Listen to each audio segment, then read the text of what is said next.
Salut à tous! Bonjour à tous! Ça y est, c'est l'heure de notre deuxième bilan puisqu'on vient de terminer notre deuxième mois de cours. Ouais, ça passe super vite. Ouais, clairement là on vient de terminer la 8e semaine de cours et puis on en a encore 10 jusqu'à ce qu'on rentre en France, donc quasiment la moitié. Et on a presque fait la moitié parce qu'on a une grosse pause d'un mois en fait au milieu de mi-juillet jusqu'à mi-août. Donc ouais, pour les presque vacances. déjà la moitié des cours, c'est fou. Ouais. Donc c'est l'heure du bilan. Qu'est-ce qu'on a fait pendant ce mois de mai? Alors clairement ça a été super chargé, hein, niveau boulot, là les profs ils nous ont demandé énormément de travail personnel en dehors des cours. C'est ça, on a vraiment, moi je sens qu'on a vraiment passé la seconde hein, par rapport au premier mois. Notamment dans ma classe, par exemple, je vous avais parlé la dernière fois qu'on était beaucoup sur des révisions. Là on a vraiment attaqué le vrai bouquin de cours et au niveau du rythme ça va vraiment très vite. Ouais. Et puis ben moi toujours dans la lancée en direction du JLPT2, donc niveau grammaire c'est assez violent. Parce que là depuis le début, en fait depuis que je suis arrivée, on a appris à peu près, je sais pas, 110 points de grammaire, quelque chose comme ça. Niveau kanji, quelques centaines, donc voilà. On a des grosses révisions à faire parce qu'on a un contrôle la semaine prochaine, sur tout ce qu'on a vu jusqu'à présent. Donc là, on va passer notre week-end à réviser, à peu de choses près. C'est en gros ça, ouais. Et puis sinon, ce qui nous a beaucoup occupé, c'est les présentations. Parce qu'on avait 2 projets à faire chacun. Oui. Donc un projet en groupe et un projet perso, dont on devait rendre un rapport et faire une présentation devant la classe. Donc moi, dans ma classe, on est allés tous à Uji, donc c'est une ville au sud de Kyoto. Et puis donc en travail de groupe, on devait faire des interviews auprès des Japonais, donc super. En keigo, voilà, en très poli. Donc ça fout un peu la pression. Et puis sinon, en projet personnel, on devait choisir le thème qu'on voulait en rapport avec la culture japonaise. Donc c'est vraiment très vaste, il y avait tous les choix possibles. Personnellement, j'ai choisi l'art du tatouage japonais, donc l'irezumi. Ce projet m'a demandé vraiment beaucoup de temps de travail personnel parce que je devais également réaliser des interviews auprès de japonais. Donc sur un thème qui est pas facile à traiter au Japon, c'était un peu tendu. Et puis en plus de ça, je devais rendre un rapport, donc avec PowerPoint, etc. Complet. Donc voilà, ça m'a demandé vraiment énormément de boulot. J'y ai passé une bonne dizaine de jours. Un paquet d'heures, ouais. Ouais, une dizaine de jours, quoi. Ouais, c'est clair. Et puis toi, les tiens, c'était quoi? Alors du coup, moi, toute ma classe est allée à Arashiyama voir le Tanyuji. Et donc suite à ça, par petits groupes de 5, chacun avait une destination différente. Et on devait répondre à des questions spécifiques sur la destination. Donc moi, c'était un petit temple qui s'appelle le Horinji, que je ne connaissais pas du tout. Vraiment un tout petit temple. Et donc suite à ça, donc répondre à des questions et ensuite pareil faire une présentation PowerPoint en groupe. Et le deuxième, c'était assez proche de ce qu'avait Sophie, mais en un tout petit peu plus simple. Donc notre thème, c'était ce qui nous surprend chez les Japonais.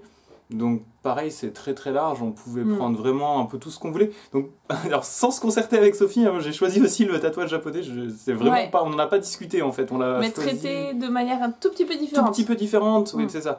Donc pareil, j'avais des interviews à faire de japonais. Et puis voilà, suite à ça, une présentation, un rapport. Et voilà, donc on n'a pas encore fait cette présentation-là devant la classe. Non, c'est le mois prochain, ouais. Mais ça arrive, là, c'est le mois prochain. Donc un petit peu de boulot. Ouais, il y a encore du boulot, mais au moins le plus gros est fait. Bon, c'était assez marrant hein, quand même de devoir interviewer des Japonais comme ça. Alors pour des questions sur les tatouages, dans mon cas, j'avais des questions du type... est-ce que vous avez déjà vu des personnes tatouées? Qu'est-ce que vous pensez du fait que les étrangers n'ont pas le droit d'entrer dans les onsen s'ils sont tatoués? Si votre petit ami ou votre petit copain voulait un tatouage, vous disiez « je veux un tatouage », qu'est-ce que vous lui répondriez? C'était assez marrant. Donc, ouais, ça amène à des situations assez cocasses. Ouais. Moi j'ai eu de tout, entre le gars qui disait « ouais, je respecte, y a pas de problème », et puis l'autre qui me disait « je change de copine, direct, cash ». Et puis pareil pour moi, donc sur le même thème, mais j'ai pas eu de questions aussi personnelles que ça. Je traitais plus ça sur un point de vue de la société en termes général. Donc comment est-ce que c'est perçu? Est-ce qu'il faudrait changer quelques petites choses par rapport soit aux Japonais qui sont tatoués, soit aux étrangers qui sont tatoués, surtout avec les Jeux Olympiques qui arrivent, la Coupe du Monde de rugby, etc. Je pense qu'ils vont être amenés à rencontrer certaines difficultés. Et puis sinon j'ai une longue discussion avec une mère et sa fille. Alors c'était très drôle parce que la mère était une banquière de 45 ans, donc vraiment très carrée comme ça dans sa tête. C'est comme ça, il faut pas faire autrement, les tatouages c'est pas bien. Je sais pas pourquoi, mais c'est pas bien.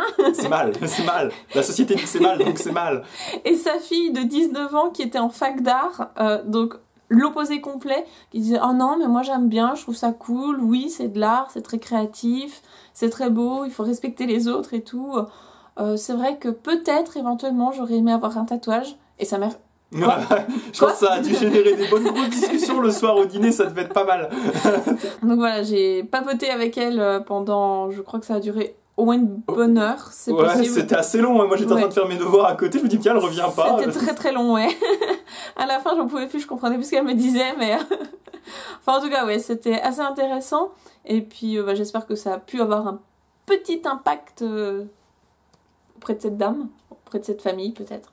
Ouais, en tout cas, c'est toujours intéressant de discuter parce que évidemment, c'est des sujets auxquels ils sont jamais confrontés. C'est ça, spontanément, ils vont jamais discuter entre eux de ce type de sujet. Enfin, en tout cas, surtout ce type de personne qui est vraiment très ancrée dans la société, les limites, etc. Elle va pas les discuter tatouage avec sa copine, ce serait assez bizarre. Voilà, donc ça, c'était le gros projet du mois de mai. Donc, par rapport aux cours en eux-mêmes, est-ce qu'on a progressé ? Oui, clairement. Oui, heureusement encore, hein, en même temps. Clairement, donc c'est vrai qu'on a mangé beaucoup de grammaire, beaucoup de kanji. Mais clairement ça a été efficace. On fait aussi toutes les semaines des sakubun, c'est-à-dire des rédactions. Donc on doit écrire une rédaction sur un thème donné. Ça je sens que j'ai progressé aussi là-dedans. Je pense aussi, Ça, il y a aussi les cours de conversation que je trouve de mon côté assez utiles aussi. Parce que moi j'ai beaucoup travaillé jusque-là le japonais à l'écrit et j'ai très très peu eu l'occasion de le parler. Du coup, j'ose pas encore beaucoup le faire, et les cours de Kaiwa, c'est juste, on n'a pas le choix, il faut parler japonais. Et ça, c'est bien, et je sens du coup, au fur et à mesure, que ça se débloque chez moi et que j'ai de plus en plus d'aisance à l'oral. Ça, c'est cool. Moi, au niveau de l'oral, c'est pareil, parce que j'étais déjà assez à l'aise avant, mais je sens que j'ai progressé en termes de professionnalisme, c'est-à-dire que je parle un japonais qui est plus joli, plus poli, je pense aussi, voilà, qui est un petit peu plus soutenu en fait, ce que je ne savais pas faire avant. Et puis surtout en termes de rédaction aussi, le japonais rédactionnel, j'ai vachement progressé. Pour le rapport que je devais rendre donc sur le tatouage, je l'ai fait corriger par une amie japonaise, et en fait elle m'a corrigé très peu de choses, ce qui veut dire que mon rapport était déjà très bon de base, donc je suis super contente. Non, c'est bien. On avance vraiment beaucoup là-dessus, puis ils nous apprennent aussi beaucoup à faire la différence entre ce qu'on peut utiliser à l'oral, ce qu'on peut utiliser à l'écrit, ce qu'on peut utiliser à l'écrit mais qu'on ne pourrait par exemple pas utiliser dans quelque chose de vraiment officiel, type une vraie rédaction. Donc ça, c'est intéressant aussi d'apprendre toutes ces petites subtilités. Moi, je sais que c'est quelque chose qui me manquait pas mal, ce genre de choses. Oui, parce que ça, c'est très difficile de progresser là-dedans en étant en France, ou même en étant au Japon, mais pas immergé dans le milieu scolaire. C'est assez difficile en fait quand on n'a pas de prof pour nous corriger, et puis aussi des thèmes donnés en fait, tout simplement, sur lesquels parler ou écrire. Donc ça, c'est l'avantage d'être en école. Et je trouve aussi que j'ai progressé en compréhension écrite, parce que c'était pas forcément mon point fort avant. Par exemple, les articles de journaux ou quoi. Maintenant, je trouve que je me débrouille mieux, Donc ça fait plaisir. Non, franchement, ça fait plaisir aussi. La compréhension, moi je sens que j'ai aussi beaucoup progressé au niveau de la compréhension orale.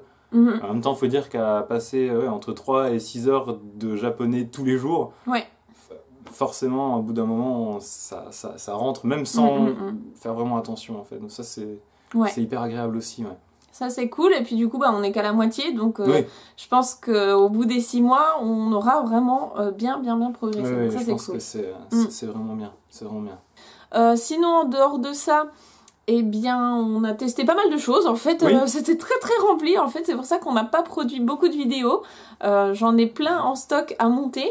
Mais j'ai juste pas eu le temps. Le planning était vraiment très très chargé entre les cours, les révisions, les examens, les présentations et tout ce qu'on avait autour. C'était pas mal. Alors, qu'est-ce qu'on a fait en dehors de ça? Yes. La dernière fois, tu nous parlais de tes cours de Oui, shakuhachi. alors du coup, j'ai effectivement commencé les cours de shakuhachi avec donc mon sensei. Donc ça se passe chez lui. J'ai fait déjà 2 leçons avec lui, hein, et je commence déjà à voir que j'ai progressé. C'est un instrument, hein, qui est vraiment, vraiment très, très difficile. Ouais. Mais il me donne beaucoup de conseils. Et surtout, il corrige des mauvaises habitudes que j'avais dès le départ commencé à apprendre. Et ça, c'est génial. Ce genre de choses, tout seul, c'est quasiment impossible. Quasiment impossible. Et le point assez rigolo dans l'histoire, c'est que sa femme est professeure de koto. Oui, elle est prof de koto et de shamisen. Et de shamisen. Donc je vais mettre des photos par là. Oui, bonne idée. Parce qu'on ne sait pas ce que c'est. Non, on ne sait pas ce que c'est. Donc en fait, au départ, je me suis dit, tiens, bah, pourquoi pas prendre des cours de shamisen? Parce que bon, voilà, c'est un instrument que j'aime bien, on en a un à la maison en France. Oui. Et puis je me suis dit, bah, justement, comme on en a déjà un à la maison en France, si j'ai vraiment envie de m'y mettre, je peux le faire plutôt facilement parce que c'est pas un instrument qui est très difficile en soi à manier. Donc, je me suis dit, bah, pourquoi pas en profiter pour apprendre un instrument que je ne pourrais pas ramener en France tellement c'est gigantesque, et puis que je ne connais pas du tout, à savoir le koto, parce que ça m'attirait aussi. Et puis voilà, je me suis dit, bah tiens, pendant 6 mois, pourquoi pas faire quelque chose que je ne pourrais pas refaire en France. Donc j'ai commencé les cours de koto. Ouais, c'est super. En plus, les cours sont vraiment, vraiment pas chers. Hein. C'est 1000 yens l'heure de cours. Donc si on remet ça à un tarif français, c'est vraiment ridicule. C'est ridicule, ouais. C'est vraiment ridicule. Vraiment pas cher. On sent qu'ils font ça vraiment par passion et puis par envie de transmettre, vraiment plus que pour se faire de l'argent. D'ailleurs, ils n'hésitent pas. Des fois, les cours durent 1h, 1h10, 1h20. Enfin, ils regardent pas, ils sont pas là à regarder l'heure, dire ah, c'est 1 heure, c'est fini. Le premier cours était vraiment très marrant. Hein. Oui, c'était vraiment cocasse et rigolo. Parce que du coup, donc, j'ai accompagné Greg pour son premier cours de shakuhachi et en même temps pour rencontrer la femme de son professeur, donc qui est prof de koto. La madame, très gentille, me fait essayer le koto, voilà, elle me montre comment ça fonctionne, elle m'explique des petites choses et à la fin de l'heure, elle me dit « Bon bah du coup, tu repars avec ?» Et là, et je me suis dit comment ça? J'avais déjà pas décidé si je continuais les cours ou pas, parce que pour moi c'était juste, voilà, histoire de tester, voir ce que c'était. Et du coup dans ma tête j'étais là, ouais, mais bon, est-ce que je vais vraiment m'y tenir, tout ça? Et en fait elle me dit, non, non, mais je vais te prêter un koto. Tu peux pas dire non en fait, c'est formé d'une façon, t'as juste pas le choix. Elle ne m'a pas demandé, est-ce que tu veux que je te prête un koto? Elle m'a dit, je vais te prêter un koto. Et du coup, moi, je me disais, mais je peux pas ramener un koto. Le machin, il fait 2 mètres de haut, il est beaucoup plus grand ça que fait moi. Vraiment, faut imaginer, c'est une sorte de grosse planche de bois qui fait 2 mètres de haut. C'est vraiment très encombrant. On le joue couché, mais quand on le met debout, ça fait plus de 2 mètres de haut, je pense. C'est gigantesque, c'est extrêmement encombrant. Je me suis dit, mais comment je vais ramener ça en bus? Et ensuite, chez moi, dans le petit appart, je le mets où? C'est ça. Et du coup, elle m'a dit, non, non, mais t'inquiète pas, ton mari va le porter. Oui, bien sûr, il a que ça à foutre. Oui, exactement, pas de problème. C'est là, non, mais c'est pas le souci, en fait, c'est juste comment je ramène ça chez moi.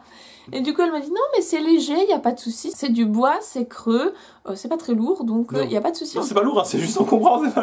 Donc du coup, Greg termine son cours de shakuhachi, voilà. Et là, je lui dis, on ramène le koto. Et elle était, ok, alors moi j'avais mon petit shakuhachi, hein, qui fait à peu près ça. Je peux le mettre dans mon sac quasiment, il dépasse à peine. C'est une flûte. C'est une flûte, c'est léger, ça prend pas de place, c'est pas encombrant. Et là, je lui ai dit, bah tiens, ramène le koto. Ah, c'était sympa le trajet en bus avec l'énorme koto. Les gens me regardaient genre, mais qu'est-ce qui trimballe ces 2 étrangers là? Et on était là. Non, mais c'est pas un cadavre, hein, parce que le machin il était tout emballé avec voilà, une couverture, des cordes et tout. Enfin, vraiment comme un cadavre dans un film. Bizarre. C'est un petit peu bizarre. On était là, c'est un koto. C'est juste un koto, il faut pas vous inquiéter. Surtout qu'on le tenait vraiment en long, comme si t'avais la tête et moi les pieds, donc. C'était un peu bizarre. Les gens nous regardaient vraiment bizarre. Entre ça et les tatouages et tout, c'était ces gens. On a tué personne, hein, vous inquiétez pas. C'est bon, on n'est pas de la mafia. Donc au moins ce qui est cool, c'est que bah, du coup j'ai le koto à la maison, je peux réviser tous les jours, comme ça je peux progresser. Ouais. Et puis bah, moi du coup j'ai déjà fait 3 cours, enfin une initiation plus 2 cours. Et je sens que j'ai déjà vraiment beaucoup progressé. Au fur et à mesure j'apprends des nouvelles techniques et vraiment je pense que c'est un instrument qu'on peut gentiment maîtriser. Je dis pas être un pro, hein, mais s'éclater un petit peu avec en quelques mois, je pense que c'est faisable. Il y a énormément de possibilités, donc forcément c'est un apprentissage qui nécessiterait des années, mais je pense qu'en 5 mois, j'ai déjà le temps d'apprendre un petit peu les bases. C'est ça. C'est quand même beaucoup plus facile d'accès par exemple que le shakuhachi, où juste faire un son, arriver à avoir un son correct, c'est très compliqué. Oui. Donc, alors que là, ouais, le koto c'est très simple. C'est des cordes, voilà, c'est des cordes pincées. Donc, c'est relativement simple. Et d'ailleurs, je ferai une vidéo à propos du koto, parce que je bien, profitais que maintenant on l'a bien. à la maison, pour vous montrer un peu à quoi ça ressemble. Un petit dernier point d'ailleurs sur le koto, et c'est pour montrer à quel point donc le couple de professeurs qu'on a est vraiment adorable. Ils nous ont quand même passé un koto, donc c'est pas donné un koto hein, quand même de base. Oui, c'est un bel instrument. C'est un bel instrument, même si c'est probablement pas un koto d'une qualité incroyable, ça reste quand même un instrument qui de base vaut cher. Oui. Ils nous l'ont passé, ils nous avaient vu que 2 fois, ils connaissaient ni notre adresse, ni notre numéro de téléphone, ils communiquaient avec nous que par mail. Oui. Et ils connaissaient même pas mon vrai nom. Non, c'est ça. Et les gars, ils nous passent un koto comme ça, ils font juste confiance. Franchement, c'est adorable. C'est ça, et on les avait pas encore payés à ce moment-là. Non, on les a même pas payés. Dit, non, payez-nous la semaine prochaine. La fois d'après. Donc on aurait pu ne jamais revenir, garder le koto. Non, mais c'est ça. Et c'est vrai que c'est le genre de choses qu'on voit, entre guillemets, qu'au Japon, quoi. C'est vraiment, ça se base sur une relation de confiance. Ok, vous êtes nos élèves, maintenant, bah, on vous fait confiance, quoi. Et ça, c'est vraiment très appréciable. C'est vrai que malheureusement, on peut pas retrouver ce genre de relation en France. Pas trop. on pourrait. On peut, mais pas quand tu rencontres la personne pour la première fois. Tu sais pas. On le ferait pas. En tout cas, spontanément, en France, c'est quelque chose qu'on ne ferait pas, alors qu'au Japon, ça avait l'air d'être relativement normal. Donc voilà, ça c'était la petite histoire pour les instruments de musique. Yes. Alors sinon, en dehors de ça, grâce à l'école, on a eu la chance incroyable de rencontrer une véritable geiko. Donc une geisha, hein, c'est comme ça qu'on appelle les geishas à Kyoto. Une geiko qui est venue dans notre école pour répondre aux questions des étudiants, donc les nôtres, entre autres. Et puis voilà, faire un échange autour de son métier, sa vie, comment ça se passe au quotidien, etc. Donc ça, c'était vraiment juste incroyable. C'est vraiment quelque chose de rare, hein, quand on imagine déjà les gens en général quand ils vont au Japon, qu'ils arrivent à prendre une photo comme ça sur le vif d'une geisha, ils sont déjà tout fous. Nous, on a vraiment eu la chance de passer un peu de temps avec elle, de discuter avec elle. Une bonne heure et demie, Ouais, c'était vraiment passionnant. C'est un autre monde. Hein, ouais, c'était vraiment incroyable. Quand elle est rentrée, on était tous en train de discuter très bruyamment dans la salle. Et là, quand elle est rentrée, Silence. On était tous subjugués par son charisme. Bon, après, voilà, c'est vrai que c'est beaucoup d'apparat. C'est la perruque, le maquillage, le kimono, voilà, ça fait tout. Mais c'était vraiment très impressionnant. Et puis, du coup, on a pu échanger avec elle. Et à la fin, on a même eu le droit, le privilège, j'ai envie de dire, de prendre une photo avec elle. Donc, je vais la mettre là. Yes. Parce que c'est la classe. Oui. Toujours grâce à l'école qui nous propose beaucoup de sorties différentes, des activités variées, j'ai été tirée au sort pour assister à un spectacle de No. Alors du coup, je me suis dit, chouette, parce que j'en ai déjà vu 2, ça m'avait beaucoup plu. Du coup, j'avais envie de réitérer, et puis je me suis rendue à ce spectacle, qui était chiant comme la mort. C'était horrible. Non, franchement, c'était atroce. C'était vraiment affreux. Pas que pour moi en tant qu'étrangère, hein. Il y avait déjà tous les autres étudiants étrangers avec qui j'étais, on était tous vraiment en PLS, on n'en pouvait plus. Et les Japonais autour de nous, mais c'était abominable pour tout le monde, c'était insoutenable. On a même eu un monsieur, un Japonais, qui lui pour le coup avait payé, hein. Donc lui, c'était pas gratuit pour lui. Ça veut dire qu'il a déjà fait l'effort de venir et de payer. Ce gars s'est endormi en plein pendant la pièce. Mais pas juste sur sa chaise, il est tombé de sa chaise extrêmement bruyamment. 2 fois. L'échec. Pas qu'une fois, parce que déjà une fois ça nous avait tous énormément fait rire. Parce qu'il faut imaginer, donc on était au beau milieu de cette pièce de No. Ça faisait déjà au moins une bonne demi-heure qu'on n'en pouvait plus. C'était extrêmement lent, extrêmement lancinant, vraiment. Il y avait pas d'action, il se passait rien. Il y avait rien, on comprenait rien, même les Japonais ne comprenaient rien, hein, faut bien imaginer. Et ce gars, d'un coup, tombe. Mais ça fait un bruit mais énorme, on s'est tous retournés en mode mais qu'est-ce qui se passe? Et là on voit le gars par terre qui se ramasse genre oh, désolé. Donc bon, déjà une fois, voilà, on essaie de pas rigoler évidemment parce que... Bon. Et genre une demi-heure après, la même, boum. Le gars retombe. Non, c'est horrible, mais en même temps c'était vraiment très drôle et c'était la seule chose de bien pendant ça a duré une bonne heure et demie. Il y a eu en plus de ça un discours d'au moins un quart d'heure, 20 minutes du directeur c'était aussi très ennuyant. Il y a juste eu au tout début on avait une pièce qui était comique et pour le coup c'était vraiment drôle même si on ne comprenait pas forcément tout ce qu'il disait. C'était très vivant et très visuel. Ça faisait vraiment manga en fait. Tout était exacerbé, donc ça c'était vraiment très très drôle. Mais ensuite voilà, 1h30 d'ennui mortel. Donc j'étais très déçue et puis surtout ça m'a embêtée parce que les autres étudiants étrangers qui étaient avec nous, enfin qui étaient avec moi parce que tu n'étais pas là ce jour-là, les autres étudiants étrangers qui étaient avec moi ne connaissaient pas le No et du coup je leur avais dit oh vous allez voir c'est cool et tout, moi j'ai déjà vu, c'est très sympa et du coup ils se sont dit Non. Est-ce que Sophie c'est vraiment ça qu'elle aime? Elle a des coups bizarres en fait. Non mais c'est vrai que le choix de la pièce n'était peut-être pas judicieux.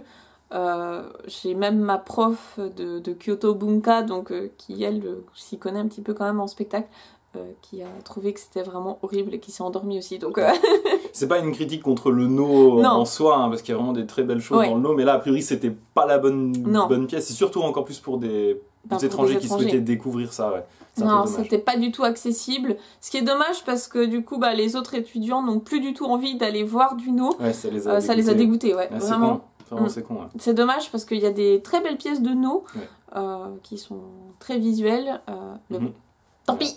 Donc voilà, c'était pas la meilleure expérience Non. de ce mois-ci, mais c'était C'est une clair. expérience. Et Bon. puis, En parlant d'expérience, hein, du coup, le mois prochain, on va aller voir du Buto. Alors là, pareil, en termes d'expérience, ça va aller loin. alors le Buto, je ne ferai pas l'affront de mettre une vidéo de Buto Vous- ici. Vous pouvez chercher. Allez voir par vous-même, tapez Buto dans YouTube et vous allez vous dire mais pourquoi ils vont voir ça? Là, ça a l'air cool. Moi, je pense que ça peut être intéressant. On veut faire de nouvelles expériences. Pourquoi pas? Oui, comme dirait l'un de mes élèves, c'est ce qui passe sur Arte la nuit. C'est ça. Voilà, pour vous mettre dans l'ambiance. Mais C'est ça. on a envie de tester. On Vous se regarderez dit- des vidéos et vous imaginerez que ce spectacle qu'on va aller voir, Oui, il n'y a que 8 places. Ça veut dire que c'est vraiment très intime. oui. Et sachant que pour le moment, il est pas complet. Donc peut-être qu'on est que les deux. On sera que les deux. Ça, on vous le dira le mois prochain Ouais, dans vous notre ferez- prochain bilan. C'est ça, on vous fera un petit débrief à ce Ouais. moment-là. Je pense que ça vaudra le coup. On vous donne rendez-vous le mois prochain pour le bilan du mois de juin. Et puis entre-temps, je vais essayer de me dégager du temps Mhm. pour vous poster toutes les vidéos qui sont en attente. Yes. Combattez. Merci beaucoup. Allez, à bientôt, portez-vous bien. Et puis si vous avez des questions, n'hésitez pas comme d'habitude. Hey, bye Salut, bye. salut.